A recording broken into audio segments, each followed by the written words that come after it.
নমস্কার বন্ধু। রাজ্যের পার্শ্ব শিক্ষক বা চুক্তিভিত্তিক শিক্ষকদের জন্য সরকার কিন্তু সেরকম কিছুই ভাবনা চিন্তা করেনি। বিভিন্ন সেক্টরে যে চিন্তা ভাবনা হয়েছে, যারা আন্দোলন করেনি তাদের কিন্তু তার আগেই সরকার অনেক কিছু করে দিয়েছে। কিন্তু পার্শ্ব শিক্ষকরা কেন রাজ্যের মানে সরকারের কাছে চক্ষুশূল হয়ে উঠেছে, যেখানে এই ধরনের শিক্ষকদের সত্যি খাটতে হচ্ছে প্রচুর, সময়টা পুরোই চলে যাচ্ছে, কিন্তু এক জায়গায় একই টেবিলে বসে 90,000 আর কোথাও 10,000, এটা কি সত্যি সম্ভব? তো আমরা এই কথা বলছি সেই বংশীবাবুর সাথে, যিনি বলেছিলেন যে 3 মাসের 2 মাসের সংসার চলে 3 মাসের আয় দিয়ে, তাহলে যে ধার, সেই ধার কিন্তু তার বেড়ে চলেছে। তো এই নিয়ে হতাশায় অনেক পার্শ্ব শিক্ষক ভুলে যাচ্ছেন, তারা জীবন ছেড়ে। তো বংশীবাবু, আপনি কি বলবেন যে সরকার এর এই চিন্তা ভাবনার যে মানে প্রতিফলন আপনারা কি কিছু দেখতে পাচ্ছেন? না না, কোনো প্রতিফলনই দেখতে পাচ্ছি না। সরকার আমাদের একদম অচ্ছুত করে রেখে দিয়েছে, মানে তিলে তিলে মারার প্ল্যান করছে। এর কারণটা কি বলে মনে হয়? ধরুন আইসিটি যারা টিচার, তারা তো সেইভাবে আন্দোলন করলো না, কিছুই করলো না, অথচ তাদের একটা ভালো স্কিল হলো এবং তাদের হওয়া দরকার, তাদের হয়েছে, তাদের জন্য আমাদের শুভেচ্ছা রইলো। কিন্তু বিষয়টা কোথায়, যে পার্শ্ব শিক্ষকরা কোথায় পিছিয়ে যাচ্ছে, কি কারণে পিছিয়ে যাচ্ছে বলে আপনার মনে হয়?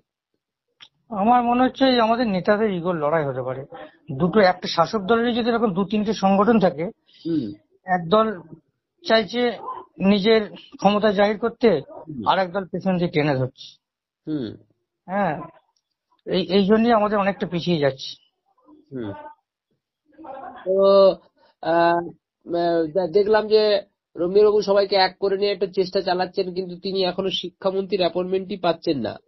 তো এই জায়গায় অনেকেই বলছেন যে রাস্তায় নামা দরকার। আন্দোলন তো পার্শ্ব শিক্ষার অনেক সময় অনেক ভাবেই করলো, কিন্তু তারও তো পরেও সেরকম কিছু তো হলো না। তাহলে এটা কি বলবেন, হাল ছেড়ে দিয়ে বসে থাকতে হবে, এছাড়া কি আর কোনো উপায় নাই? এই একটা হয়েছে, আসলে উপর দিয়ে এক হয়েছে, মনের মনের দিক দিয়ে কোনোদিন কেউ এক হতে পারেনি। হুম। যে 10 জন ফোরাম করে দিয়ে 10 জন 10 রকম মনের মানুষ, হুম। তারা উপর দিয়ে এক হয়েছে, কিন্তু ভেতরে ভেতরে তাদের প্রত্যেকটি পলিসি আলাদা, যার জন্য আমাদের এই অবস্থা। হুম। তো এইখানে দাঁড়িয়ে এখন পর্যন্ত কোন নেতৃত্বরাই দেখলাম যে মুখ্যমন্ত্রীর সাথে সরাসরি কথা বলতে পারলেন না। এত বড় আন্দোলন হলো, এত কিছু হলো, কিন্তু মুখ্যমন্ত্রী পার্শ্ব শিক্ষকদের মুখপাত্র হচ্ছেন। আসলে কি তিনি কথা দিয়ে কথা রাখতে পারেননি বলে মুখোমুখি হচ্ছেননি, না তিনি এই বিষয়টাকে এড়িয়ে যাওয়ার চেষ্টা করছেন? এখন এটাই কি করে বলি, মানে সত্যি ঘটনা, একজন যে শাসক দলের যে প্রথম হেড নেতা রমেশ বাবু, উনি তো গত 1 বছর ধরে বলে যাচ্ছে আমাদের সমস্ত কিছু রেডি, ঘোষণা শুধু সময়ের অপেক্ষা। হুম। তাহলে উনি সমস্ত কিছু জেনেই নিশ্চয় বলেছে, যদি না হয়ে থাকে তাহলে মিথ্যা কথা বলেছেন। হুম। এই ঘটনাটা কেন হলো? উনি তো বলছেন সমস্ত রেডি হয়ে গেছে, এই তো বেরোচ্ছে। পঞ্চায়েত ভোটের আগে বললেন 37টা দিন অপেক্ষা করুন, 37টা দিন খুব কষ্ট করে থাকতে হবে, আমাদের সুদিন আসন্ন। যাই পঞ্চায়েত ভোট চলে গেল, বললো লোকসভা ভোট আসছে, তার আগে হয়ে যাবে। আবার তিনি বলছেন ভোটমুখী হবেন না, আমাদের ভোটের সঙ্গে আমাদের কোনো সম্পর্ক নেই। ভোট গেল, পুজো গেল, পুজোর পর গেল, হ্যাঁ, শিক্ষক দিবস গেল, নভেম্বর গেল, ডিসেম্বর আসতে চললো।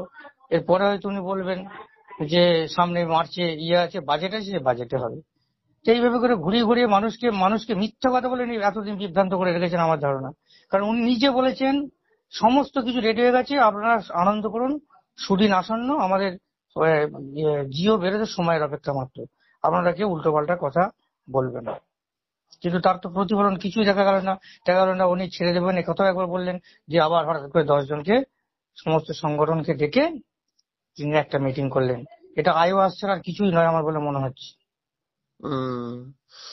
এই যে পার্শ্ব শিক্ষকরা, প্রত্যেক পার্শ্ব শিক্ষক কিন্তু দেনায় নিমজ্জিত হয়ে যাচ্ছে, সংসার আর তারা টানতে পারছেন না।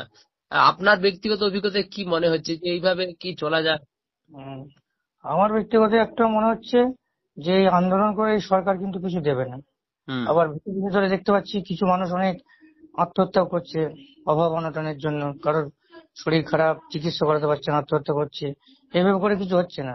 যদি প্রয়োজন মনে করে এমন কিছু মানুষ আত্মহত্যা করতে হবে, যাতে কলকাতার রাজপথে গিয়ে, হ্যাঁ, সেই লাশটাকে দেখিয়ে, হ্যাঁ, মুখ্যমন্ত্রীর দৃষ্টি আকর্ষণ করতে হবে। শুধু এই ভেতরে মরে গেলাম আত্মহত্যা করে, কেউ কয়েকজন সমবেদনা জানালো, হয়ে গেল। সেই সুযোগটা যদি আমাকে দেয়, আমি কলকাতার রাজপথে আত্মহত্যা করতে রাজি আমাদের আছি। চ্যানেলে মানে আপনাদের মতো শিক্ষকদের জন্য সত্যি সহানুভূতি, কিন্তু এই যে আত্মহত্যার পথ বেছে নেয়, এটাকে আমরা সমর্থন করছি না। কিন্তু একটা বিষয় যে না মরে বেঁচে থাকার সামিল সে আমার জন্য যদি 46,000 পিটি মুক্তি পাই আমি রাজি আছি। না না, অনেক কষ্টে হয়তো এই যন্ত্রণা এই কথাগুলো বেরিয়ে আসছে একজন মানুষের কাছ থেকে, কতটা দুঃখ কতটা যন্ত্রণা। এর জন্য আমার মনে হয় যে নেতৃত্বদের রেষারেষি এবং নেতৃত্বরা কে বড় সেটাই দেখানোর জন্য জাহির করতে চাইছেন। এবং যিনি দায়িত্বে আছেন বা পার্শ্ব শিক্ষকদের তৃণমূল সংগঠনের, তিনি সেইভাবে কিছুই করতে পারছেন না ব্যাপারটা, তিনি আসলে পদটা আগলে রয়েছেন এটাই অনেকে বলতে চাইছেন। আমারও তাই মনে হচ্ছে, ওই পদ ছাড়া আর কিছুই নয়। হুম। নাহলে 7 বছর বেতন বাড়ে না, পৃথিবীর এমন কোন সেক্টর নেই। হুম। হ্যাঁ, শুধু আমরাই পড়ে আছি।